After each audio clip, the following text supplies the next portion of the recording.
মরণে কথা স্মরণ কি তোর নাই, মরণে কথা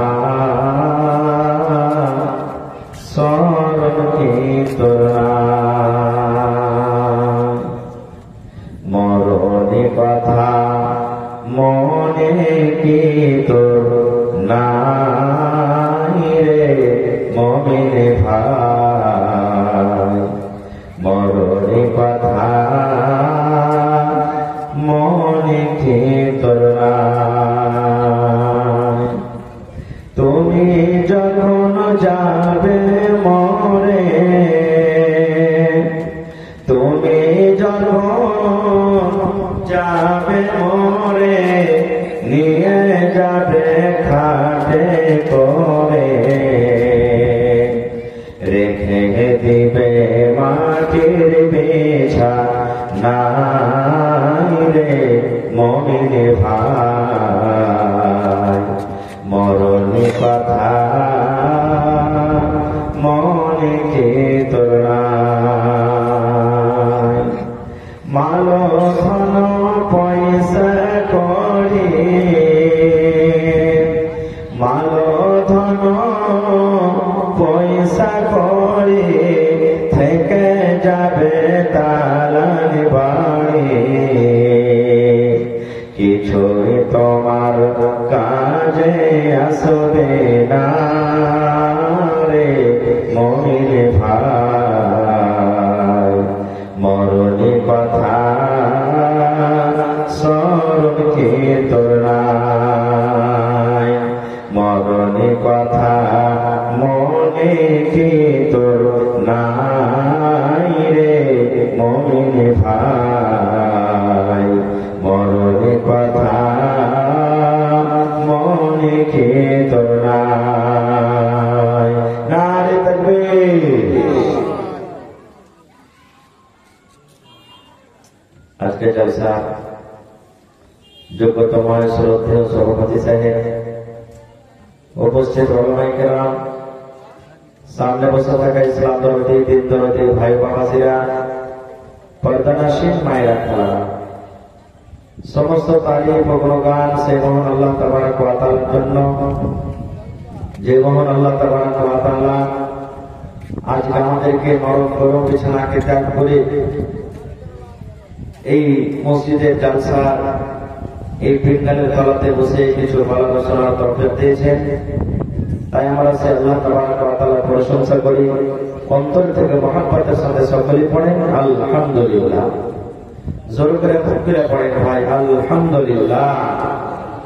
তারপর আমাদের শেষ নবী হযরত মুহাম্মদ রাসূলুল্লাহ পড়েন সাল্লাল্লাহু আলাইহি ওয়াসাল্লামের পর অগণন দরুদ শরীফ শান্তি ধারা বর্ষিত হোক, আমিন। আল্লাহুম্মা সাল্লি আলাইহি আল্লাহুম্মা বারিক আলাইহি। ভাই মুসলমান, আজকে আমি আপনাদের সামনে কোরআন মাজিদ থেকে একটা আয়াত তেলাওয়াত করেছি, সাথে আল্লাহর নবী মুহাম্মদ সাল্লাল্লাহু আলাইহি ওয়াসাল্লামের একটা হাদিস পড়েছি। সে আয়াত এবং হাদিসকে সামনে রেখে আমি আমার বক্তব্য ইতি করব। আমার তাওফীক ইল্লা বিল্লাহ। আল্লাহর কাছে দোয়া করি রব্বুল আলামিন আমি যা কিছু বলবো যেন সহিহ হাদিস এবং কোরআন থেকে বলতে পারি এবং সাথে আমরা সকলে আমল করতে পারি, তার জন্য আল্লাহ আমাদেরকে তৌফিক দেন। আল্লাহুম্মা আমিন। ভাই মুসলমান, যারা পড়ালেখা মানুষ অবশ্যই বুঝতে পেরেছেন যে আজকে আমি কি বিষয় নিয়ে আলোচনা করব। আমি মাঝে মাঝে আপনাদেরকে একটা প্রশ্ন করব, যে প্রশ্নের উত্তর আপনারা একটু মুখ খুলে জোর করে দেবেন। পৃথিবীতে সব জিনিসে ইখতিলাফ হয়েছে, প্রত্যেক কাজে প্রত্যেক জিনিসে ইখতিলাফ আছে, আছে না নেই ভাই? প্রত্যেক জিনিসে ইখতিলাফ আছে। মুসলমান মুসলমান ইখতিলাফ করি, ভাই ভাই ইখতিলাফ করি, বাপ বেটাতে ইখতিলাফ করি, হিন্দু মুসলিমের করি, আমরা বলি আমাদের ধর্ম, ওরা বলে আমাদের ধর্ম, এরকম ভাবে প্রত্যেক জিনিসে ইখতিলাফ আছে। কিন্তু আল্লাহ তাবারক ওয়া তাআলা একটা জিনিস এমন দিয়েছেন আমাদেরকে, যে জিনিসটাতে আমরা কেউ ইখতিলাফ করি না। একটা মুসলমান ইখতিলাফ করে না, একটা হিন্দু ইখতিলাফ করে না, একটা নামাজি ইখতিলাফ করে না, একটা বেনামাজি ইনকার করে না, একটা নেককার ভালো মানুষ বলছে একদিন হবে, একটা যারা মত খুলসারাবি তারা বলছে একদিন হবে। সেটা কি বলতে পারবেন? যে যারা বলেন সেটা কি মত। মত একটা এমন শরবত যেটা আমাকে আপনাকে পান করতে দেবে। মত একটা এমন জিনিস যে কাউকে ছাড়বে না। আপনারা বলেন তো মদ কি শুধু ভালো মানুষের কাছে আসবে? যারা বলে মদ কি শুধু ভালো মানুষের কাছে আসবে? মদ কি শুধু গুন্ডাদের কাছে আসবে? মদ কি শুধু যারা মালদার ধনের কাছে আসবে? মদ যারা রাজা বাদশাহ তাদের কাছে আসবে? জি না।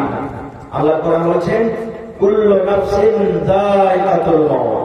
বেশিরভাগ মানুষের এটা আয়াত মুখস্থ রয়েছে, মাকরারা পড়ে কুল্লু নাফসিন যায়কাতুল মাউত, মাকরারা পড়ে, মাঝে মাঝে পড়ে। আল্লাহ তাবারাক ওয়া তাআলা বলেন আমি যতগুলি প্রাণী দিয়েছি, চাহে মানুষ হোক, জিন হোক, পক্ষালী হোক, জীবজন্তু হোক, মদের মজা চাকতে হবে, মদ এতে নিয়েছে। কিন্তু আপনারা বলেন তো মদ কখন আসবে? খবরটা কি আছে কার কাছে? জোরে বলেন, কেউ বলতে পারবেন? সুবহানাল্লাহ। ভাই মুসলমান, আসার খবর আছে কিন্তু যাওয়ার খবর আসার খবর আছে না নেই? আপনার আমার মায়ের পেটে, বিবির পেটে, বেটির পেটে সন্তান এসে গেছে, চলে যান আপনি হসপিটাল, আল্ট্রাসাউন্ড করেন, ডাক্তার সাহেবের একটা অনুমান দিয়ে দিবে। আল্লাহ তাবারাক ওয়া তাআলা মানুষকে এমন জ্ঞান বুদ্ধি দিয়েছে, এমন মাসের তৈরি হয়েছে, বলে দিলে যে অমুক তারিখের দিন হয়ে যাবে বা অমুক মাসে এত তারিখ থেকে এত তারিখের মধ্যখানে হয়ে যাবে। বলতে পারে কি পারে না? কিন্তু যাওয়ার টাইম কি আছে? কেউ বলতে পারবে না, কেউ বলতে পারবে না। আল্লাহ তাআলা কোরআনে একটা সূরা আছে, সূরা লুকমান, সেই সূরাটা বলছে কি, হে দুনিয়ার মানুষ, আল্লাহ রাব্বুল আলামিন ওই সূরা লুকমানে 5টা কথা জিকির করেছেন, 5টা কথা বলেছেন। যে 5টা কথার খবর আল্লাহ কোন নবীকে দেননি, আল্লাহ রাব্বুল আলামিন কোন ফেরেশতাকে জানাননি। আল্লাহ রাব্বুল আলামিন নিজের কাছে সেই খবরটা রেখেছেন, সেই খবরটা আল্লাহ রাব্বুল আলামিন নিজের কাছে রেখেছেন। 5টা জিনিসের খবর আল্লাহর কাছে আছে, 5টা জিনিসের খবর মানুষ জানে না। তার মধ্যে একটা খবর হলো কি, মানুষ কোন জায়গাতে কিভাবে মরবে। আল্লাহ বলেন দুনিয়ার মানুষে এই খবর আমি আল্লাহ জানি, কোন মানুষ কিন্তু জানে না। ভাই আমার, মানুষ যদি জানতো আজকে আমি বাড়াতে যাব, আজকে আমি কাছিয়া যাব, আজকে আমি পূর্ণিয়া কাজে চলে যাব, আমার রোড অ্যাক্সিডেন্টে মরে যাব, আমি গাড়িতে মরে যাব, আমি যেতে গেলে আমি অমুক জায়গাতে আমার মত হয়ে যাবে, বা রাস্তাতে আমাকে চলতে চলতে বদমাইশে মেরে দিবে, এই খবর যদি মানুষের কাছে থাকতো হয়তো মানুষ ওই জায়গাতে যেত না। এই জন্য বলি বন্ধুরে, আসার খবর আছে, আসতো কখন এই খবরটা হয়তো জেনে যায়। মা বলে আমার বাচ্চা 2 মাস পর হয়ে যাবে, আব্বা বলে আমার ছেলে কিংবা মেয়ে 1 মাস পর হয়ে যাবে, কিংবা দাদু দাদি নানা নানিরা বলে আমার পোতা নাতিরা দুনিয়াতে আসবে। এই খবরটা মানুষ জানতে পারে, কিন্তু যখন যেতে হবে যাওয়ার 1 সেকেন্ডেরও কোনো খবর মানুষ বলতে পারে না। পারে কি? আমার কাছে একটা বই আছে, শুনেই আমরা ওই বইয়ের মধ্যে একটা ঘটনা লিখছেন আব্দুল মালিক মুজাহিদ। কি ঘটনা? ফিলিস্তিন যেখানে মসজিদ আকসা আছে, যে মসজিদ আকসাতে আপনি এক টাইমে নামাজ পড়েন, আর এই সমস্ত মসজিদে যদি 1000 ওয়াক্ত নামাজ পড়েন, তো 1000 ওয়াক্ত নামাজ পড়ে জানে কি হবে? আল্লাহ মসজিদ আকসাতে এক টাইমে নামাজ পড়তে অতখানি নিতে দান করবেন। ওই জায়গাতে, ওই দেশে, ফিলিস্তিনের মাটিতে সুলাইমান নবী বসে আছেন। সুলাইমান নবীটাকে জানেন যত দুনিয়াতে জিন, সমস্ত জিনকে নিজের কব্জাতে রেখেছিলেন আল্লাহ, এটা মুজিজা দিয়েছিলেন। সমস্ত জিন সুলাইমান নবীর তাবে ছিলেন। এই যে বাতাস চলছে, বাতাসকে যা বলতেন সুলাইমান নবীর কথা শুনতো। তো ভাই আমার, আমি ওদিকে যাবো না, পৃথিবীতে যত জীবজন্তু, সমস্ত জীবজন্তু, মানুষ তো দূরের কথা, জীবজন্তুর পক্ষালীর কথা সুলাইমান নবী বুঝতে পারতেন। সুলাইমান নবী একদিন বসে আছেন, আজকে যেমন জালসা চলছে, সুলাইমান নবী বসে আছেন, আর ওর পাঁচজনে একটা লোক বসে আছে। হঠাৎ করে একটা লোক সুলাইমান নবীর কাছে এলেন, আসার পর বলছেন আসসালামু আলাইকুম। সুলাইমান নবী বলছেন ওয়ালাইকুম আসসালাম। এই সালাম কালাম করার পর লোকটা ওখান থেকে চলে গেলেন। এবার পাঞ্জরে সুলাইমান নবী যে লোকটা বসে আছেন, ভালো করে শুনবেন, ওই লোকটা বলছে যে নবী সাহেব, এই লোকটাকে তো এলাকাতে কোনোদিন দেখিনি, কোন গ্রামও একে দেখিনি, কোনোদিন আসেনি আমাদের গ্রামে। লোকটা এলো আর সালাম করার পর চলে গেল, লোকটাকে চিনছেন এটাকে? তখন সুলাইমান নবী বলছেন যে আরে খ্যাপা, এটা হলো মালাকুল মউত, আজরাইল ফেরেশতা, এটাই মানুষের উপরে এসেছিল, সালাম কালাম করে চলে গেলে। মত বলে সবারই ডর হয় নাকি ভাই? আমিও চাচ্ছি যে তিনি 100 বছর বাঁচলে খুব ভালো। আপনিও চাইছে একটা বুড়া 80-90 বছর বয়স হয়ে গেছে, লাঠি নিয়ে টুক টুক টুক টুক করে হাঁটছে, পোতারা নাতিরা যদি মজা করে বলে সারা বুড়া তুই কতদিন বাঁচবি, আর তুই মর, দুনিয়া ছাড়, দুনিয়ার বোঝে আছিস, লাঠি থাকলে চালিয়ে দিবে, তুই আমাকে মরতে বলছিস, তুই মর। সবাই দুনিয়াতে বাঁচতে চাই। তখন সুলাইমান নবী বলছেন এটা মালাকুল মউত, চলে গেল এখন সালাম কালাম করে। তো ওই পাঞ্জরে যে লোকটা বসেছিল ওর দিলে কিন্তু দোয়ার হয়ে গেল। সুলাইমান নবী ওটা মালাকুল মউত হতে হ্যাঁ, বলছি এক কাজ করেন, আমি আর এই দেশে থাকবো না। ওই কে না, ওই যে চিনে গেল, কখন এসে জান করে নিয়ে চলে যাবে। তো কোনটা যাবে তুমি? বলছে আমাকে ভারতে হিন্দুস্তানের মাটিতে আমাকে পৌঁছে দে, বাতাসকে কিংবা জেলেরাকে করেন আমাকে ওই দেশে পৌঁছে দে। ঠিক যখন থাকবে না, তা আল্লাহ রাব্বুল আলামিনের আদেশে বাতাসকে কিংবা জেলেরাকে হুকুম হলো ভারতের মাটিতে পৌঁছে দাও। 8 ঘন্টা পর 5 ঘন্টা পর বা 15 মিনিট পর আবার মালাকুল মউত চলে গেলেন কোথায়? ফিলিস্তিনের মাটিতে। যাওয়ার পর দেখছেন সুলাইমান নবী কিন্তু ওখানে একলা বসে আছে এখন। এবার তখন জিজ্ঞাসা করছেন সুলাইমান নবী, একটুখানি আগে যে আপনার পাঞ্জরের লোকটাকে দেখুন তো, লোকটা কই? বলছে মালাকুল মউত, ওই লোকটা তো তোমার ডরে তোমার ভয়ে ওই জায়গায় চলে গেল। এবার সুলাইমান নবী তখন বলছে ওরে সুবহানাল্লাহ, আল্লাহর লীলা কি, আল্লাহর বিধান কি? আল্লাহ রাব্বুল আলামিন আমাকে আদেশ করলেন, হ্যাঁ মালাকুল মউত, ওই ফিলিস্তিনের মাটিতে আমার নবী সুলাইমানের পাঞ্জরে যে লোকটা বসে আছে, এই লোকটার জীবনে মাত্র 15 মিনিট কিংবা 8 ঘন্টা সময় আছে। 8 ঘন্টা পর লোকটাকে তোমাকে লোকটার জান কবজ করতে হবে।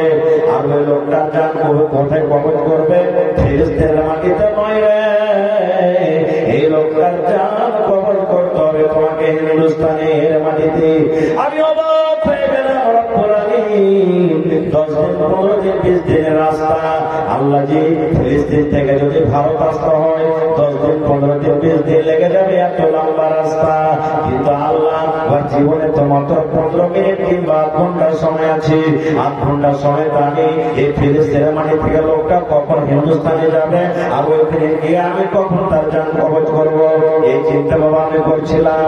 এই সুলাইমান নবী ওই লোকটার জান কবজ করে আমি এখন আপনার কাছে এলাম দেখার জন্য যে আমি আপনার পাঞ্জরে যে লোকটাকে দেখে গেলাম, ওই লোকটার আমি জান কবজ করলাম কি লোকটা আপনার পাঞ্জরে বসে আছে, আমি দেখতে এলাম। তাই আল্লাহর কোরআন বলে আইনামা তাকুনু ইউদরিকুমুল মাউত ওয়ালাউ কুনতুম ফি বুরুজিম মুশাইয়াদা। আল্লাহ রাব্বুল আলামিন বলেন আইনামা তাকুন, তুমি দুনিয়ার যে কোনো জায়গাতে থাকো না কেন রে, তুমি যদি আকাশের উপরে চলে যাও, তুমি যদি সূর্যের উপরে চলে যাও, তুমি যদি চাঁদের উপরে চলে যাও, তুমি যদি মাটির তলাতে পানির তলাতে ঘর বানিয়ে দাও, আল্লাহ রাব্বুল আলামিন বলেন হে দুনিয়ার মানুষ, দুনিয়ার যে কোনো তুমি জায়গাতে চলে যাও, ইউদরিকুমুল মাউত, মওত তোমার কাছে যাবে, মওত তোমার সাথে সাক্ষাৎ করবে, মওত তোমার কাছে যাবে, মওত তোমার জান কবজ করে নিয়ে চলে যাবে। নারে তাকবীর! সাদ্দাত বাদশা একটা খুব বড় বাদশা, ওর দৌলতের কোনো কমি ছিল না। ও দুনিয়াতে জান্নাত তৈরি করেছিল। জান্নাত শুনেছে করেছে কে যাবে, আল্লাহ জান্নাত দিবে, যারা আল্লাহ পূজা করবে, আল্লাহকে মানবে, আল্লাহকে জান্নাত দিবে। সুন্দর সুন্দর বেবি ছেলে পাওয়া যাবে জান্নাতে, ভালো ভালো ফল খেতে পাওয়া যাবে, সুন্দর সুন্দর বাড়ি ঘর দিবে। তখন দুনিয়াতে একটা জান্নাত তৈরি করেছিল, ওর নিজের জান্নাত খুব সুন্দর করে একটা মাহল তৈরি করেছিল, সুন্দর সুন্দর বেবি ছেলে তৈরি করে রেখেছিল ঘরের ভিতরে। এবার যখন রেডি হয়ে গেল, খবর হলো এই সাদ্দাত বাদশা আপনার জান্নাত রেডি হয়ে গেছে, চলেন দেখার জন্য। বন্ধুরে আমার, এবার সাদ্দাত বাদশা খুব খুশির সাথে এবার এবার হাঁটছে আর চলে যায় আমি জান্নাত দেখবো, আজকে আমার জান্নাত রেডি হয়ে গেছে। আল্লাহ রাব্বুল আলামিন মালাকুল মউতকে বললেন, রে মালাকুল মউত, আমার নাফরমান বান্দা, আমার গুনাহগার বান্দা, আমার পাপী বান্দা নিজের জান্নাত করে করে আজকে জান্নাতের ভিতরে যাচ্ছে। দুনিয়ার জান্নাত হতে গেল, দুনিয়ার জান্নাত রে মানুষের তৈরি করা হতে গেল, তার নাম তারা জান্নাত রেখেছে।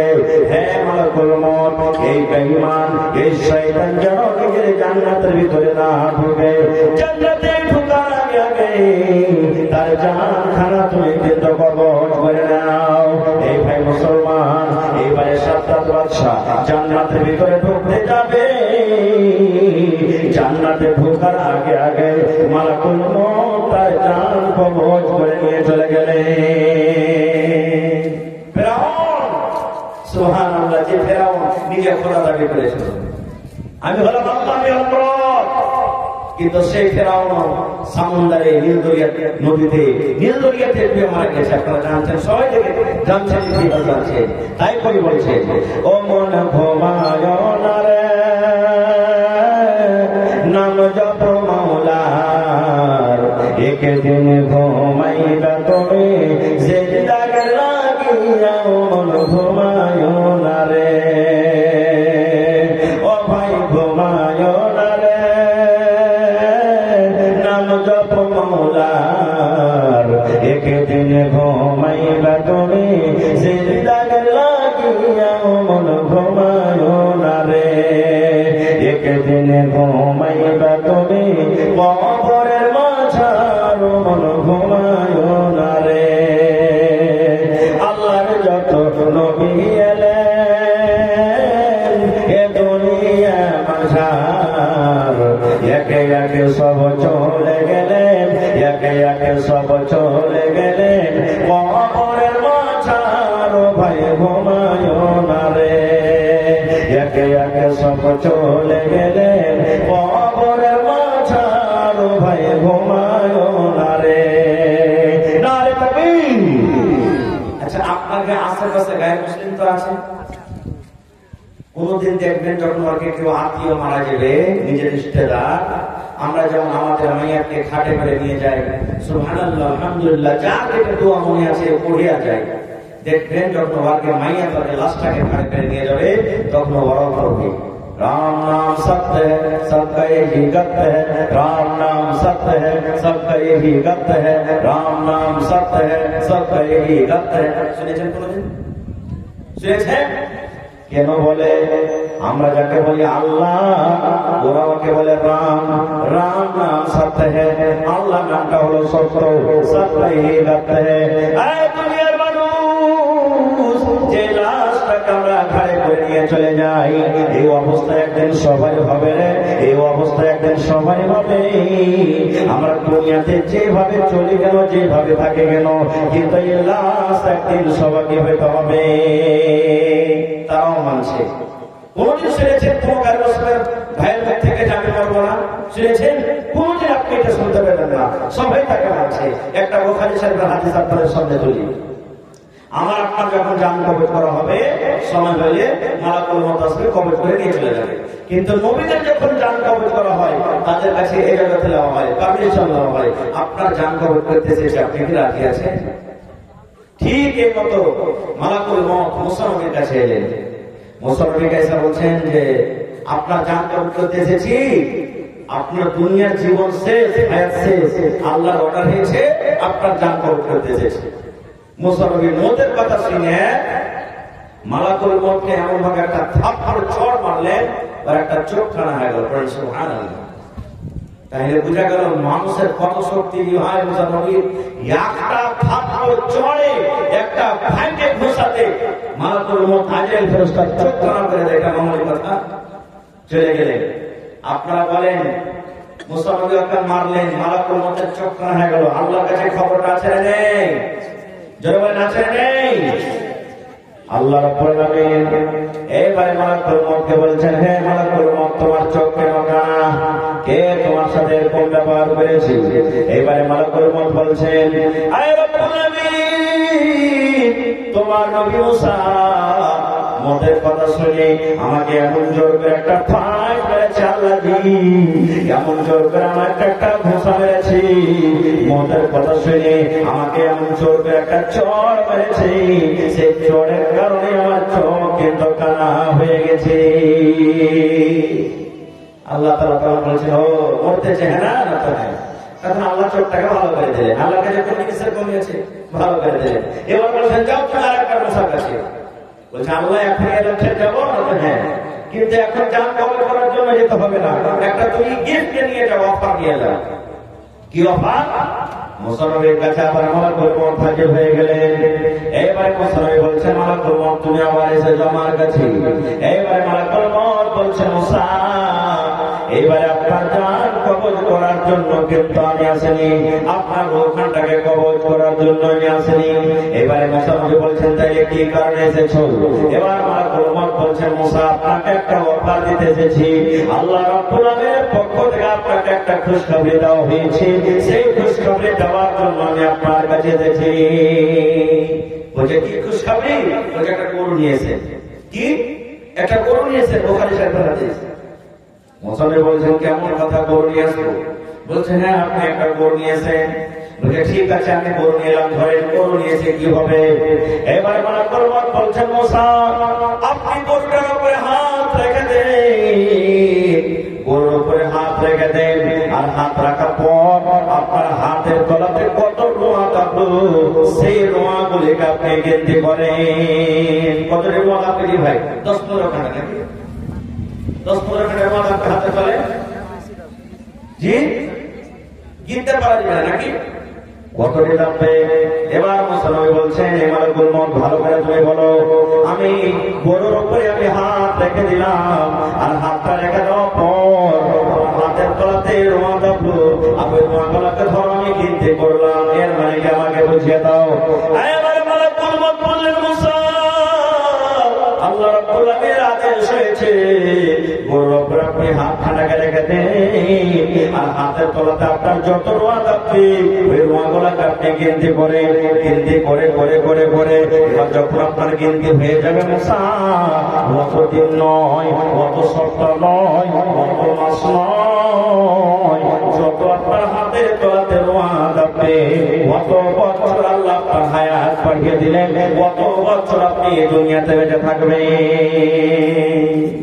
এটা আল্লাহ আপনাকে অফার দিয়েছেন, যতটি হাতের তলাতে রোঁয়া থাকবে অত বছর আপনি দুনিয়াতে বাঁচবেন।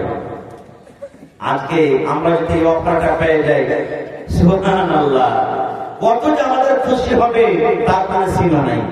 মুসানবী তখন কি বলছেন জানেন?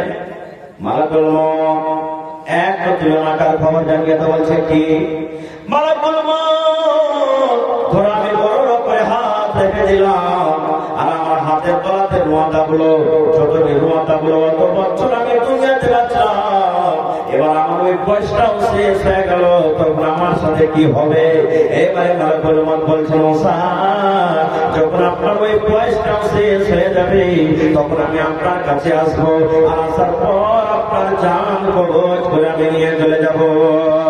এইবারে মুসা বলছেন, মালাকুল মউত এত বছর বাঁচার পরও যখন আমাকে একদিন দুনিয়া ছাড়তে হবে, দুনিয়া থেকে আমি বাঁচতে পারবো না, এতদিন থাকার পরও যখন একদিন আমাকে দুনিয়া ছেড়ে যেতে হবে, এরকম আমার জীবনের দরকার নাই রে, দরকার নাই, এসো এসো তুমি আমার জানখানা কবজ করে নিয়ে চলে যাও।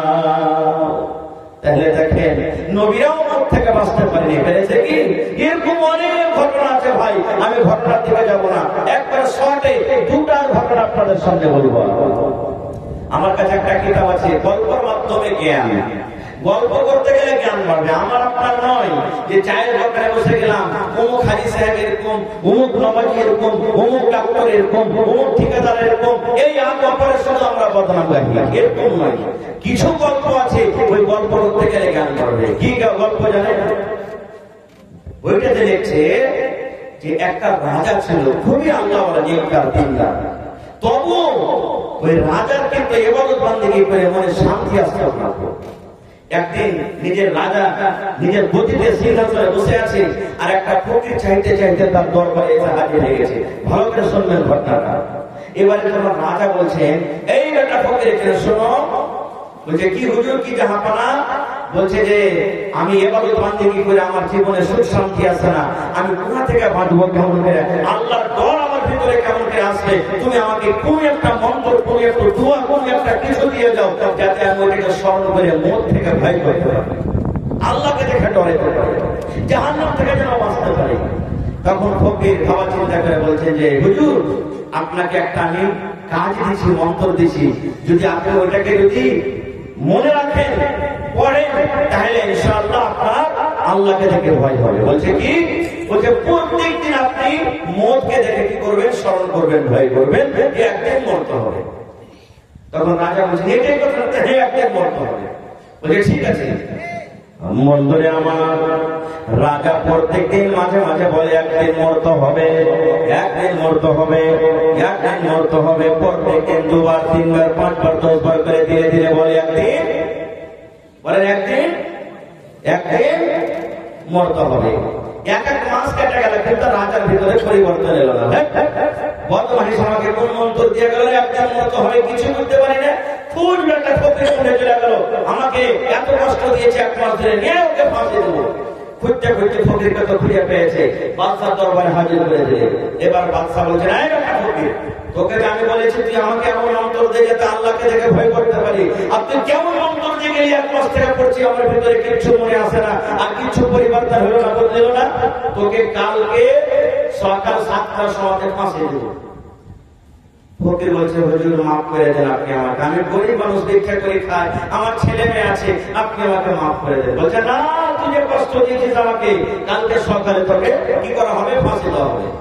এবার রাজা বলছে যে এক কাজ কর, তুই তো সকালে মরে যাবি, আর এখন মোটামুটি 3-9টা বাজছে, তো তোর আখরি যদি কোনো খাইশ থাকে বল, ওইটা পুরা করা হবে, কিন্তু মোট ছাড়া, মোট তো তোর হবে, ফাঁসি হবে, এটা ছাড়া তোর যদি কোনো আখরি খাইশ থাকে তো আপনার পুরা করা হবে।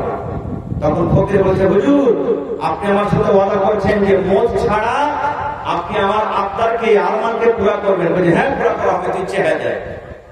বলছে হাতে হাতে সাফ করে। বলছে ঠিক আছে।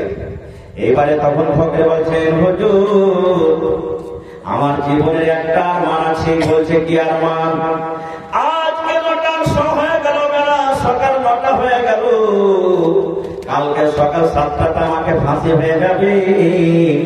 এখন সকাল 9টা থেকে নিয়ে কালকে 7টা পর্যন্ত আমি রাজা হব, আপনার এই কুরসিতে আমি বসবো, আপনার কাজটা আমার মাথাতে দিতে হবে, আর আমার মতন গরিব কিন্তু আপনি হয়ে যাবেন, আমার মতন ফকির কিন্তু আপনাকে হইতে হবে। এটা হলো আমার কি আখেরি খারিজ। বাদশাহ বলছে না এটা করা হবে না, আমি একটা রাজা কেমন করে ফকির হবো? আপনি এখন থেকে নিয়ে কালকে 7টা পর্যন্ত কি রাজা হবি? এটা হবে না। বলছেন আপনি ওয়াদা করেছেন, ওয়াদা করেছেন, আপনাকে ওয়াদা পূরণ করতে হবে। কি করবে? রাজা মজবুর হয়ে গেল। ঘটনা লম্বা, খুব শর্টে বলছি আমি। মাথা তারটা খুলে দিয়ে দিলে ফকিরের মাথায়, আর ওকে নিজের সিংহাসন দিয়ে দিলেন। আপনারা বলেন এরকম যদি কোন জায়গাতে ঘটনা হয় তো লোকজন জুটবে না? এখানে একটা সাপ বাড়িয়ে চলে আসলে যতদিন মানুষ এসেছে 1 থেকে 10 গুণ মানুষ আসবে, আসবে না? এই হাল্লা করে রাজা করে সাপ বাড়া চলে এসছে, আর টুকিয়ে বাইরে এলাকার পাশে বেঁচে লাগলে দেখেন লোক। সুবহানাল্লাহ। এবারে সব লোকজন চলে এসেছে। একটা চিনিয়া বাদাম বিক্রি করতে করতে মজলিসে চলে এসেছে। দেখবেন যারা ট্রেনে সাফার করছেন, চিনিয়া বাদাম হাতখানি নাকে কথা কইবে, হাতখানি মুখে কথা বলবে। চিনিয়া বাদাম টাইম পাস এরকম ভাবে কথা বলবে। যে ফকির রাজা হয়েছে ওর সামনে চিনিয়া বাদাম বিক্রি করতে করতে হাজির হয়ে গেছে। এবারে তখন রাজা, যেটা নতুন ফকির রাজা হয়েছে, একটা লোক বলছে একটা চিনিয়া বাদামকে ধরো তো, আর ধরে একটা জেল ঘরে বন্ধ করো, আমাকে সকালে 7টাতে ফাঁসি হবে, এই বেটাকে চিনিয়া বাদামকে সকাল 6টাতে ফাঁসি হয়ে যাবে। এই দেখেন ফরমান জারি করে দিলেন, বাদশাহ ফরমান মানতে হবে। কত জোরাতে মনে করছে আমি রাজা মশাই আমি আর করবো না, এখান থেকে চলে যাবো, আর মুখ খালি রেখবো না। বলছে না, তোকে সকাল 6টাতে ফাঁসি হবে, বন্ধ করে দিলেন। এবার রাজা তখন পুরাতন রাজাকে বলছেন আপনার রাজ্য সব থেকে খুশির দুইটা লোককে ডাকেন। দুইটা লোককে ডাকা হলো। ডাকা পর বলছে যাও বাবা তোমরা এলাকাতে চলে যাও, দেশে চলে যাও। সব থেকে দেশের মধ্যে একটা সুন্দর বেটি ছেলে 18-20 বছর বয়স, আর দেখতে শুনতে খুব ভালো বসে, ওরকম ধরনের বেটি ছেলেকে তোমরা ফেলে দিয়েছে। ভাই আস্তে আস্তে একবারে বেলা 3টা 4টে হতে হতে এরকম ধরনের বেটি ছেলে হারিয়ে ফেলে দিলে। এবার বেটি ছেলেটা এখন কি বলছেন নতুন রাজা জানেন, রে আল্লাহর বান্দি, যত টাকা দরকার আছে তোমাকে টাকা দেব, টাকা তুমি চিন্তা করিও না, তোমাকে কাজ করতে হবে। একটা চিনিয়াওয়ালা ওই জেল ঘরে যে বন্ধ আছে, মগরিব থেকে নিয়ে ফজর পর্যন্ত তোমার টাইম থাকলো। এই চিনিয়াওয়ালাটাকে ফজরের পর সকাল 6টার সময়তে ফাঁসি হয়ে যাবে। এখন সন্ধ্যা 5টা বাজলো, গোটা রাতে তোমাকে নিজের জালে তাকে ফাঁসাতে হবে। জালে ফাঁসাতে পারো, একটা তার সাথে কুকর্ম করতে পারো, একটা যদি তুমি জেনা করতে পারো, তাহলে যত টাকার দরকার, যত টাকা তুমি চাইবে তোমাকে দেওয়া হবে, কিন্তু একবার মাত্র তোমাকে শুধু নিজের জালে তাকে ফাঁসাতে হবে। বেটি ছেলেটা বলছেন, মহারাজ চিন্তা করিয়েন না, আমাকে আল্লাহ যে সুন্দর দিয়েছে, এত আমি সুন্দর, আমি 1 সেকেন্ডে 1 মিনিট আমি তাকে রিয়েল করতে পেরে দেবো। বলছে ঠিক আছে। ঠিক মগরিবের পর তাকে জেল ঘরে বন্ধ করে দেওয়া হলো, ঘরে যে ঘরে চিনিয়াওয়ালা আছে। এবার ফকির রাজা, পুরাতন রাজা বলছেন, মহারাজ আজকে আপনাকে ঘুমাইতে দেবো না। বলছে কেন? বলছে চলেন জেল ঘরে একটু জায়গাতে ছেত্র আছে, ফুটা আছে, ওই ফুটা থেকে আমরা গোটা রাত দেখবো যে তারা রাতের বেলাতে কি কাজ করে। পুরাতন রাজা বলছেন যে আল্লাহ, একে নিজের সিংহাসন দিয়ে হয়তো আমি ফেলে অন্যরা কিনে ফার্মা জারি করে দিলে, ঠিক আছে চলো। দুই ছেলে দুজন বসে গেলেন, কিন্তু ভেতরকার ওরা দুজন জানে না যে আমাদের গাড়ির গোছাল থেকে রাজা।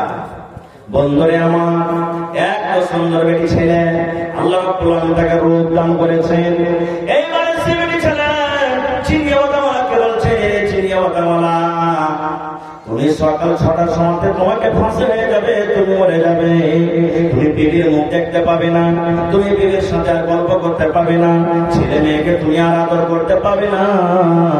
এসো এসো, আল্লাহ যে আমাকে সুন্দর জীবন দিয়েছে, আল্লাহ আমাকে সুন্দর যে একটা জোয়ানি দিয়েছে, আমার সাথে তুমি একবার মনের সাথটা পূরণ করে নাও, আমার সাথে তুমি মনের আরমানটাকে একবার পূরণ করে নাও।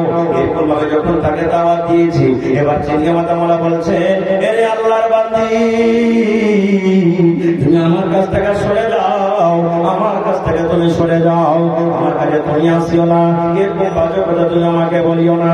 এইবারে সেখানে ছেলে বলছেন, চিনিয়াওয়ালা রে, এখানে কোন মানুষ আমাদেরকে দেখতে পাই না, কোন রাজা দেখে না, কোন ফকির দেখে না, কোন লোকজন দেখে না। আজকে অন্ধকার রাত, এই ঘরের ভিতরে তুমি আছো, আমি আছি। তুমি জীবনে একবার আমার কাছে এসে জীবনের স্বাদটাকে তুমি পূরণ করে নাও, একবার তুমি আমার কাছে এসো। এই আল্লাহর বান্দা তুমি এসো। কিন্তু ওই চিনিয়াওয়ালা শুধু চোখ দিয়ে ঝরঝর ঝরঝর ঝরঝর ঝরঝর করে পানি ঝরে, শুধু কান্দে আর কান্দে, কিন্তু তার কথার দিকে কিন্তু একবারও তাকাই না। ঠিক ওই করতে করতে রাত 12টা বেজে গেল, রাত 1টা বেজে গেল, রাত 2টা বেজে গেল। ঠিক যখন 3:30টার সমাধি মুয়াজ্জিন সাহেব আসসালাতু খায়রুম মিনান নাওম ফজরের আযান দিয়ে দিয়েছে। এই মতো সমাধি আবার বলছেন, আল্লাহর বান্দারে, এখন রাত শেষ হয়ে গেল, আর 2 ঘন্টা পর তোমাকে ফাঁসি দেওয়া হবে, তুমি মরে যাবে। শেষ জীবনের মতো তুমি এসো আমার কাছে, এসো, আমার কথাটা তুমি একবার মেনে নাও, এসো আখরি খাই তুমি আমার সাথে পূর্ণ করে নাও। কিন্তু চিনিয়াওয়ালা একটাই কথা বলে, হে আল্লাহর বান্দি,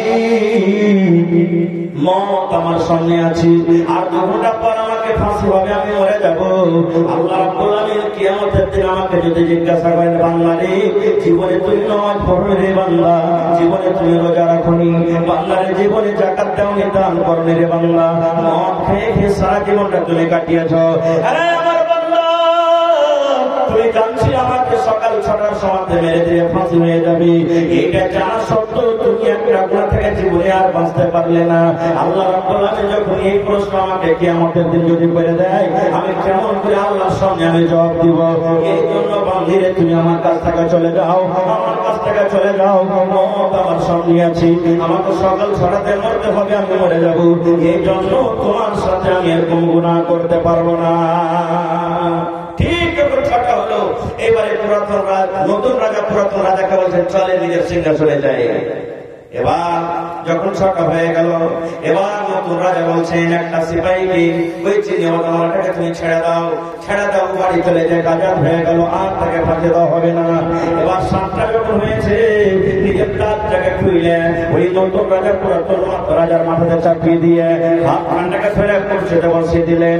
আর বসিয়ে দেওয়ার পর বলছেন, মহারাজ এখন 7টা বেজে গেছে, আমার মনের আশা পুরা হয়ে গেছে, একটু আপনি বলেন দারোয়ানকে আমাকে ফাঁসি দিয়ে দিবে। এইবারে যেমন কথাটা বললাম, পুরাতন রাজার চোখের কোনা দিয়ে ঝরঝর ঝরঝর ঝরঝর ঝরঝর করে পানি ঝরতে শুরু হয়েছে। এবার পানি ঝরার পর এবার বলছেন, রে আল্লাহর বান্দা, তোমাকে আর ফাঁসি দেওয়া হবে না রে, তোমাকে আর ফাঁসি দেওয়া হবে না। বলছে, হুজুর কেন আপনি আমাকে ফাঁসি দিবেন না? বলছে, আল্লাহর বান্দা রে, তুই আমাকে যা বুঝাতে চেয়েছিস আমি সেই চিনিওয়ালামার কাছে সবক পেয়ে নিলাম। চিনিওয়ালামালা মতকে বলে কত স্মরণ করেছে, চিনিওয়ালামালা আল্লাহকে বলে কত ভয় করেছে, চিনিওয়ালামালা মতকে বলে কেমন ভাবে ডেকেছে। এক রাতে সেই মতকে দেখে ভয়ে করলো, মতের কারণে মতকে সামনে দেখি একটা সুন্দর বেটি ছেলে থেকে বেঁচে গেল। আর আমি কেমন করে মতকে দেখে ভয় করলাম, মতকে স্মরণ করলাম, 1 মাস কেটে গেল, তো আমার ভিতরে পরিবর্তন হলো না। ভাই আমার, তাহলে মত একটা এমন জিনিস, সেই মতকে দেখে যদি আমরা ভয় করি, তাহলে সমস্ত পাপ আমাদের কাছ থেকে দূরে চলে যাবে, সমস্ত মুসিবত আমার কাছ থেকে দূরে চলে যাবে। আপনি যদি মদকে দেখে ভয় করেন, যখন মদ পান করতে যাবেন, মদের বোতল যখন মুখে নেবেন, তখন যদি মদকে দেখে ডর হয়, তো কি বলবেন, খোদা না খাস্তা যদি আমার এই গিলাসটা ধরে যদি মুখ খেয়ে যায়, খোদা না খাস্তা এই বোতলটা ধরে যদি আমার মুখ খেয়ে যায়, খোদা না খাস্তা যদি নাসার হালাতে যদি আমার মুখটা হয়ে যায়, তাহলে আল্লাহর সামনে কি জবাব দেবো রে? আল্লাহ রাসূল বলেছেন, একটা মদখোর যখন মদ পান করে 40 দিন পর্যন্ত তার নামাজ ইবাদত আল্লাহর দরবারে কবুল হয় না। এবার আপনি বলেন, যদি 40 দিন পর্যন্ত ইবাদত আল্লাহর দরবারে কবুল না হয়, মদ যারা পান করে, আর ওই 40 দিনের ভিতরে যদি সে মরে গেল, তাহলে বলেন তার অবস্থা কি হতে পারে ভাই? তার পাপ করে গেল, জানাজাতে শরীক হয়ে তার জানাজার দোয়া কবুল হবে না? মরে গেল, জানাজাতে শরীক হয়ে গেল, দোয়া কবুল হবে? বিবি মরে গেল, বেটা মরে গেল, জানাজাতে শরীক হবে? হবে না। এই জন্য মদকে থেকে ভয় করতে হবে। ভাই সময় কিন্তু খুব কাছে চলে আসে। আর একটা আপনাদের সঙ্গে বলে দিই যে ভালো মানুষের মদ কেমন হয় আর গুনাহগার মানুষের মদ কেমন হয়, এটা কিন্তু জানা দরকার। জি, জানা দরকার। বস আমি 2-4 মিনিট একবার খুব শর্ট আগে কথাটা বলে দিই। আপনারা যখন দেখবেন কেউ মরছে, লোকজন মরছে, পাঞ্জরে থাকতে হয়। বেশিরভাগ মা খালারা জানে, যখন কোন মানুষ মরে তখন দেখবেন জানটা বাঁধিয়ে গেছে, কিন্তু তাকিয়ে যে ইচ্ছে উপর দিকে, ঘরের ভেতরে থাকলে মনে হয় বাতি গুনছে, পটকা গুনছে, বাইরে থাকলে মনে হয় দেখবেন আসমানের দিকে দেখছে। এরকম দেখে না? কেন দেখে জানেন? যখন তার জানখানটাকে কবজ করে নিয়ে চলে যায়, ওই লোকটা মনে মনে ডাকে, কাকে ডাকে, বেটাকে ডাকে, বেটিকে ডাকে, মাকে ডাকে, বিবিকে ডাকে, মেয়ে লোক স্বামীকে ডাকে, কে ডাকে, আরে আব্দুল্লাহ, আব্দুর রহমান, কোথায় তোরা আছিস রে? কোথায় তোরা চলে গেলি? দেখ আমার জানখানটাকে কবজ করে নিয়ে চলে গেল। ধর ধর ধর ধর ধর ধর, তাড়াতাড়ি করে ধর। আল্লাহ রাসূল বলেছে, এরকম ভাবে তার নজরটা কিন্তু মতের ফেরেশতার দিকে থাকে। রাসূল বলেছে, যখন তোমরা এরকম ভাবে দেখবে মাইয়াতের শ্বাস বন্ধ হয়ে গেছে, তোমরা চোখের উপরে এরকম ভাবে হাতটা এরকম করে করে করে তার চোখটাকে তোমরা বন্ধ করে দাও। এবার রাসূল বলেছেন, মত কেমন হয় দেখেন। আমি সব কথা বলতে পারবো না, শর্টে কথাটা বলছি। যখন একটা ভালো মানুষের জান কবজ হয়, তখন জান্নাতের ফেরেশতারা ওর সামনে এসে বসে থাকে। ও কিন্তু দেখতে পায় যে মরছে। আপনি পাঞ্জরে, আমি পাঞ্জরে হাজার থাকি, আমরা দেখতে পাবো না, কিন্তু যে লোকটা মরবে ও দেখতে পায়। যারা নেককার মানুষ, নেক মানুষ মরবে, জান্নাতের ফেরেশতারা সব আগে দিকে বসে আছে। আপনারা যেমন বসে আছে, মালাকুল মউত আসবে, ওর ঘাড়ের পাঞ্জরে বসবে, আর বসার পর তখন দেখবে এটা তো নেককার মানুষ রে। তখন আবার নাফস জানখানটাকে বলবে, এই ভালো নাফস, এই পাকরু, আয় ছেড়ে দে, দেবু ছেড়ে দে, তোর সময় শেষ, আয় ছেড়ে দে। সুবহানাল্লাহ। তার জানখানটা চলে আসে আর তার জানখানটাকে ধরবে, জান্নাতের ভিতর থেকে একটা রুমাল নেশা হবে, আর ওই রুমাল খানে এত সেন্ট করবে, খুশবাই করবে, মনে গোটা পৃথিবী খুশবুতে মনে ভরে গেল। জানখানটাকে কবজ করে এবার নিয়ে চলে যাবেন। ওই যে মাথার উপর আসমান দেখতে পেয়েছেন, গেট আছে, কিন্তু আমরা দেখতে পেয়ে নেই। ওখানে আসমানে নিয়ে যাওয়া হবে। যাওয়ার পর তখন এরকম ভাবে অনুমতি চাইবে, আল্লাহ ফেরেশতা গেট খুলো, দরজা খোলো। বলবে কে? বলবে মালাকুল মউত। বলছে কাকে এনেছো? বলছে আরে নায়াতুল্লাহ হাসিব করে আমি লোকের জান কবজ করে এনেছি। আল্লাহ তাকে জানিয়ে দেয় যে লোকটা নেককার কি বদকার। দেখবে হ্যাঁ এই তো নেককার লোক, তাড়াতাড়ি করে আবার গেটটা খুলে দিবে, দরজাটা খুলে দিবে আসমানের। আর খুলে দেওয়া করবেন যে ওয়েলকাম, স্বাগতম, এসো এসো এসো, তোমার জন্য আমি ইস্তেকবাল করছি। এবারে এক আসমান, দুই আসমান, তিন আসমান করতে করতে সাত আকাশের উপরে একটা জায়গা আছে। আল্লাহ কোরআন বলেছেন, যারা কোরআন পড়তে জানেন দেখবেন ওয়াইলুল লিল মুতাফফিফিন সূরাতে দেখবেন যে ইল্লিয়িন একটা জায়গা আছে, সাত আকাশের উপরে, ওখানে জান্নাতটাকে থিয়ে দেওয়া হয়। এবার লোকটা একটি গুনাহগার হয়, পাপী হয়, বাদকার হয়, ওর জান কবজ করার পর এবার তার জানখানটাকে কিসে ব্যাট দেবে? জানেন? রুমালে, জাহান্নামের রুমাল। এমন দুর্গন্ধ করবে, রাসূল বলেছেন এমন দুর্গন্ধ করবে যে দুর্গন্ধতে মনে হয় গোটা দুনিয়া ভরে গেল। এবার আপনি যখন হাঁটবেন, একটা কুকুর যদি 8 দিন 10 দিন ধরে মরে থাকে, আপনি যেমন যাবেন নাকে একটা দুর্গন্ধ আসবে না? আসবে না? যেমন সামনে যাবেন বাপরে পালা, এই দুর্গন্ধ আশ্রয় না। রাসূল বলেছেন ওরকম দুর্গন্ধ করবে, ওই রুমালে নিয়ে চলে যাবে আসমান পর্যন্ত। তাকে বলা হবে, এই ফেরেশতা আসমানের দুয়ার খোলো। বলছে কার দুয়ার করেছো? বলবে আরে দেবী নাকা নায়াতুল্লাহ হাসিব করে অমুক লোকের জান কবজ করেছি।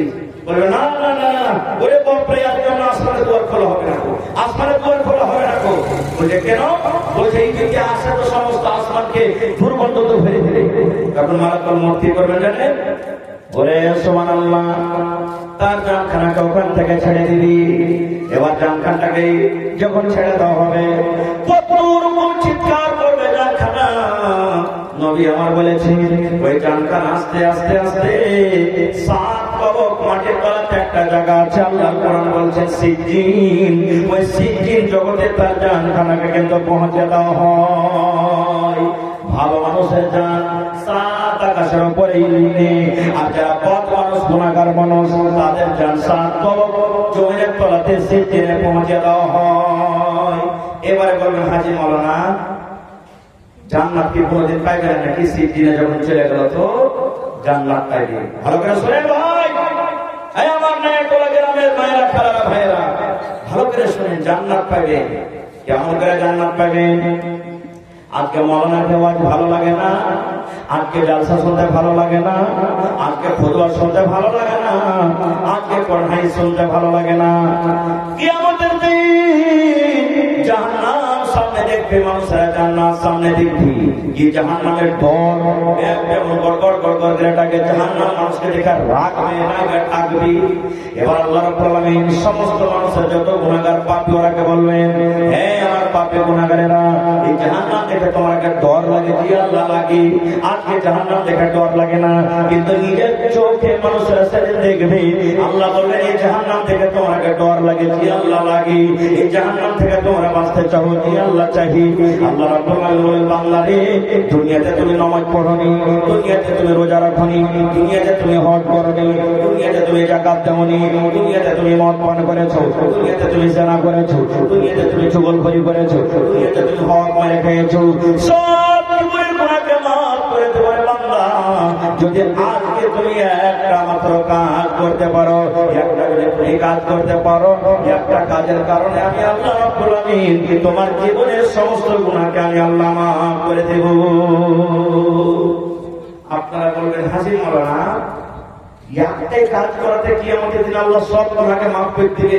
এত রাত জায়গায় জালসা শুনে ওযু করে নামাজ পড়ে রোজা করে গেলাম, একটা কাজ কিয়ামতের দিন করলে পার হয়ে যাবো, এরকম মনে হয়েছে নাকি? বন্ধুরে আমার কাজটাকে শুনে আল্লাহ আবার বলবেন, বান্দা রে জাহান্নাম দেখে ডর লাগছে রে বান্দা? জি আল্লাহ, জাহান্নাম দেখে ডর লাগছে।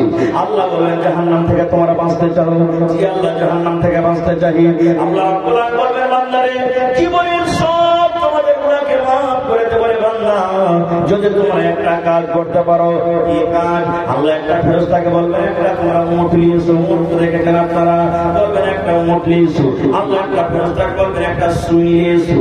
আল্লাহর কোরআনে বলেন, ইন্নাল্লাযীনা কাযাবু আয়াতিনা ওয়াস্তাকবারু আনহা লা তুফাত্তাহু লাহুম আবওয়াবুস সামাই ওয়া লা ইয়াদখুলুনাল জান্নাহ হাত্তা ইয়ালিজাল জামালু ফি সামিল খিয়াত। আল্লাহ একটা ফেরেশতা বলবেন উট ইউসুফ, আল্লাহ একটা ফেরেশতা বলবেন সুই ইউসুফ। যখন সুই আর উট নিয়ে আসা হলো, এবার মানুষরা বলবে আল্লাহ কেমন কাজ করতে দিবি, একদিকে সুই একদিকে উট। আল্লাহ বলবেন বান্দারে এই উটটাকে তোমরা এক হাতে নিয়ে নাও রে বান্দা, আর এই সুইটাকে তোমরা এক হাতে নিয়ে নাও। এই সুইয়ের পেছন দিকে একটা ছিদ্র আছে, এই ছিদ্র দিয়ে তোমরা সুতা দুনিয়াতে দিয়েছিলে, ওই দুনিয়াতে দিয়েছিলে, তোমরা পকেট সিএল ছিলে, তোমরা ধানের বড় সিএল ছিলে, মুসার বড় সিএল ছিলে, মাপের বড় সিএল ছিলে। একদিকে দিয়েছো অন্যদিকে বাহির করেছো, অন্যদিকে দিয়েছো আর একদিকে বাহির করেছো। আল্লাহ বলবেন বান্দারে আজকে তোমাকে পড়া শিখাইতে হবে না, আজকে তোমাকে পড়া মুখ সিলাইতে হবে না। আল্লাহ বলবেন বান্দারে তোমরা এই 8 মণ 10 মণ 15 মণ 20 মণের ওজনের উটটাকে তোমরা এক হাতে নিয়ে নাও, আর এক হাতে তোমরা সুইটাকে নিয়ে নাও। আল্লাহ বলবেন বান্দারে সুইয়ের পিছন দিকে যে ছিদ্র আছে, ফুটা আছে রে বান্দা, এই ছিদ্র দিয়ে তোমাকে উটটাকে পাস করতে হবে। তুমি মাথার দিকটা পারবে তো মাথার দিকটা আগে দাও, পায়ের দিকটা পারো তো পায়ের দিকটা আগে দাও, পিছন দিক দিয়ে পারো তো পিছন দিক দিয়ে দাও। যেভাবে তোমার ইচ্ছা তুমি পার করবে বান্দা। এই সুইয়ের পিছন দিকে দিকে তুমি এই ফোঁটা দিয়ে ছিদ্র দিয়ে উটটাকে দাও, আর অন্য দিকটা তুমি বাহির করে নাও। এই কাজটা যদি তোমরা করতে পারো, আমি আল্লাহ রাব্বুল আলামিন সমস্ত গুনাহকে মাফ করে তোমাকে আমি জান্নাতে ঘোষণা করে দেব। আপনারা বলেন পারবে? এই কাজটা করতে পারবো? যারা বলেন পারবো, কাজটা যখন শুনবে আল্লাহ রে এমন যে মূর্তিত হবে সুইয়ের পেছন দিক দিয়ে আগুন দিয়ে বাহির করতে হবে। সমস্ত মানুষরা তখন কিয়ামতের দিন বলবে আল্লাহ এটা কেমন কাজ, সামনে এত বড় ছিদ্র ছোট ফুটা, আজ এত বড় মূর্তি আল্লাহ কেমন করে পার করবো? আল্লাহ এটা কাজ করতে পারবো না, আল্লাহ এটা কাজ করা হবে না। আল্লাহ রাব্বুল আলামিন বলবেন বান্দা রে তোমরা যখন মানুষ হয়ে সুইয়ের পেছন দিক দিয়ে যখন তোমরা করতে পারবে রে বান্দা, তাহলে আমি আল্লাহ রাব্বুল আলামিন তোমাদেরকে মাফ করতে পারবো না। সুবহানাল্লাহ। মেলায় কথা আছে ভাই, এরকম অনেক ঘটনা আছে ভাই। আজ হলো মসজিদের জালসা। সুবহানাল্লাহ। যে মসজিদ রাসূল বলেছেন দুনিয়ার মধ্যে সব থেকে দামি জায়গা, সব থেকে ভালো জায়গা হলো কি আল্লাহর ঘর মসজিদ, রাসূলের হাদিস। আর সেই মসজিদের ব্যাপারে রাসূল 1400 বছর আগে এলান করেছেন যে আল্লাহর ঘর দুনিয়াতে যে মসজিদ বানিয়ে দিবে, যে 1 লাখ টাকা দেখ 1 টাকা দেখ, রাসূল বলেছেন বানাল্লাহু লাহু বাইতান ফিল জান্নাহ, আল্লাহ রাব্বুল আলামিন জান্নাতের ভিতরে তার জন্য একটা ঘর বানিয়ে দিবে। মসজিদে নববী যখন তৈরি হয়, নবীজি আমার নিজের মাথাতে পাথর দিয়েছেন, নিজের মাথাতে লেবার করে পাথর দিয়েছেন। হায় আমার নবী, নবী থেকে কি আমরা ভালো? সাহাবীদের থেকে কি আমরা ভালো? সাহাবায়ে নিজের মাথাতে পাথর দিয়ে মসজিদে নববী তৈরি করেছেন। কাবা শরীফ ইসমাঈল নবী যাকে আল্লাহ ছুরি থেকে বাঁচিয়ে দিয়েছিলেন, ইব্রাহিম নবী যে বেটাকে কুরবানি করতে চলে গেছিলেন, আগুনে ফেলেছিল আর কমেরা, আগুন কিন্তু আগুনে জ্বলেনি পুড়িনি, সেই ইব্রাহিম নবী সেই ইসমাঈল নবী বাপ কাটা দুজনে মিলে কাবা শরীফকে বানিয়ে দিয়েছেন আল্লাহর ঘর। ইসমাঈল নবী হলো লেবর, পাথরকে চিকন করে করে করে আব্বাকে দিয়ে, আর ইব্রাহিম নবী রাজমিস্ত্রি হয়ে কাবা শরীফকে নির্মাণ করে দিয়েছেন। যে কাবা শরীফের ব্যাপারে রাসূল বলেছেন কাবা শরীফে যদি 1 টাকার নামাজ পড়েন আর এরিয়াতে যদি 1 লাখের ওয়াক্তের নামাজ পড়েন, 1 লাখ ওয়াক্তের নামাজ পড়ে জানা কি হবে? আল্লাহ তাআলা কাবা শরীফে 1 টাকার নামাজ পরিকল্পনা করে লিখে দান করবে। তো ভাই আমার আজকে দেখি আপনার সেই মহব্বত যেমন গতবার দেখাচ্ছিলেন আপনি, সেই ভালোবাসা মসজিদের এখন আছে কিনা? ইনশাআল্লাহ আছে। তবে আছে তো দেখি আজকে আল্লাহর ঘরের জন্য কোন এমন একটা লোক আছেন 1 কাঠা জমি বিক্রি করে 2 কাঠা জমি বিক্রি করে, হয়তো গ্রামের জমিটা হোক মাঠে ময়দানের হোক যা হবে বিক্রি করে মাওলানা আমি মসজিদে দিয়ে দিলাম, মসজিদের কাজের জন্য মসজিদের নির্মাণের জন্য আমি 1 কাঠা 1 ডিসমিল জমি দান করে দিলাম, বিক্রি করে যা টাকা হবে লাখে হবে। আছেন কেউ দেখি গ্রামে কোন মা খালা দাদি নানি ভাই বেরাদর দেখি কোন আল্লাহর বান্দা আছেন 50,000 টাকা নগদ একটা লোক দিতে পারবে? এই যে কয়েকদিন আগে বকরিদের একদিন আগে জালসা করতে গেছিলাম, বনকা বলে একটা গ্রাম, একজন আল্লাহর বান্দা ওর নাম হলো আব্দুল্লাহ, 50,000 টাকা নগদ ক্যাশ নিয়ে বলছেন মাওলানা লেন আমার জন্য একটা দোয়া করে দেন, আমার ছেলে মেয়ের জন্য দোয়া করে দেন। সুবহানাল্লাহ। দেখি আজকে 20,000 টাকা দেওয়ার মতো কেউ একটা লোক আছেন, এবং দেখি 10টা কলম 5,000, 10,000, 5,000, 10,000 করে। দেখি কোন আল্লাহর বান্দা আছেন যার পকেটে না আছে, মোবাইলের ভিতরে আছে, ফোন পের ব্যবস্থা আছে, অনলাইন আপনি এখানে দিতে পারেন। দেখি কোন আল্লাহর বান্দা আছেন। এবং প্রত্যেক বাড়ি থেকে ছোট বড় যাদের বিয়ে শাদী হয়ে গেছে, যাদের বিয়ে শাদী হয়ে গেছে, চাই এক পরিবারে 5টা থাকে কিংবা 1টা থাকে, 2টা করে লেবরের দাম আপনাকে দিতে হবে। ভাই দুদিন খেটে দিবেন আপনি মসজিদে, আর না হলে 2টা লেবরের দাম 1 টাকা 1000 টাকা। দেখি কোন আল্লাহর বান্দা আছে। আমার কাছে সর্বপ্রথম একটা দান এসেছে 5,000 টাকা। মোহাম্মদ রফিক সাহেব, আব্দুল রব সাহেব, জি মাস্টার আব্দুল রব সাহেব 5,000 টাকা দিয়েছেন। আমার মাস্টার সাহেবের কাছে আপনার যদি পারেন না জানতো আর 5,000 টাকা দিয়ে আপনি 10 লাখ টাকার একটা কলম পুরাবেন। 1,000 ইটের দাম, 10,000 ইটের দাম আপনাদের কাছে আমি আপনার রাখলাম 10,000 করে। এবং 5টা লোকের কাছে আপনার রাখলাম এক গাড়ি করে বালুর দাম। 5টা লোকের কাছে আপনার রাখলাম 160 গিফটের দাম। 5টা লোকের কাছে আপনার রাখলাম 1 কুইন্টাল ঘরের দাম। এবং আমি 100টা লেবরের আপনার কাছে আপনার রাখলাম যে কেউ 1টা লেবরের দাম দিবেন, কেউ 2টা লেবরের দাম দিবেন, কেউ 5টা লেবরের দাম দিবেন, কেউ 10টা লেবরের দাম দিবেন, কেউ মিস্ত্রির দাম দিবেন। দেখি আল্লাহর বান্দা কেমন আছে। রব্বানা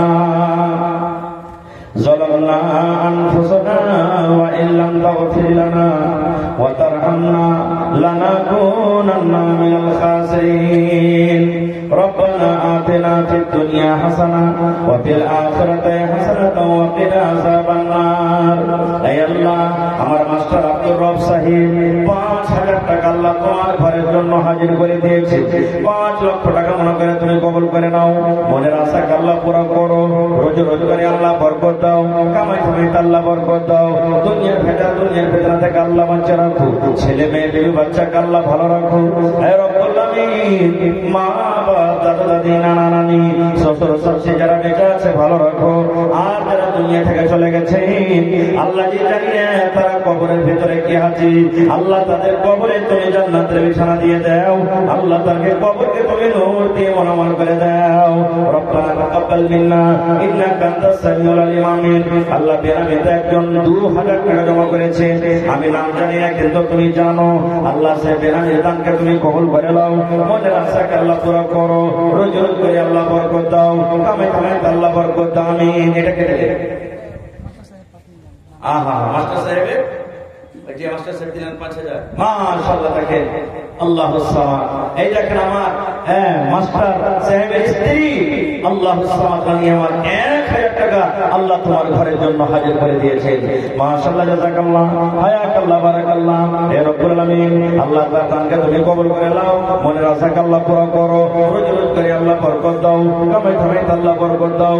দুনিয়ার ভেজাল দুনিয়ার ফিতনা থেকে আল্লাহ বাঁচিয়ে রাখো। যতদিন দুনিয়াতে বাঁচবে ঈমানের হালাত রাখো, নেককার করে রাখো। আল্লাহ মা বাবা দাদা দাদি নানা নানি যারা দুনিয়া থেকে চলে গেছে আল্লাহ তাদের কবরে তুমি জান্নাতের বিছানা দিয়ে দাও। রব্বানা তাকাব্বাল মিন্না ইন্নাকা আনতাস সামিউল আলিম। আমিন সুম্মা আমিন। আপনারা লেট করিয়েন না ভাই, 10-15 মিনিটের মধ্যে নিজের দান টাকা আপনারা দিয়ে দেন। মা খালাকে বলবো আপনারা নিজের দান গালাকে দিয়ে পাঠান। গলার হার, নাকের কানের, হাড়ি বর্তন, তারপরে কাঁসার থালি, গিলাস, পেয়ালা যা আছে সব দিয়ে পাঠান। ছাগল, গরু, আল্লাহুস সামাদ, মেলা জায়গাতে ছাগল পাওয়া গেছে, মেলা জায়গাতে গরু পাওয়া গেছে। তো এই ধরনের যদি কোনো দান কেউ দিতে চাহেন তো আপনারা দিয়ে যান। তো আসেন দেখি কোন আল্লাহর বান্দা আছেন। এদিকে 5,000 টাকার একটা কলম হইলো।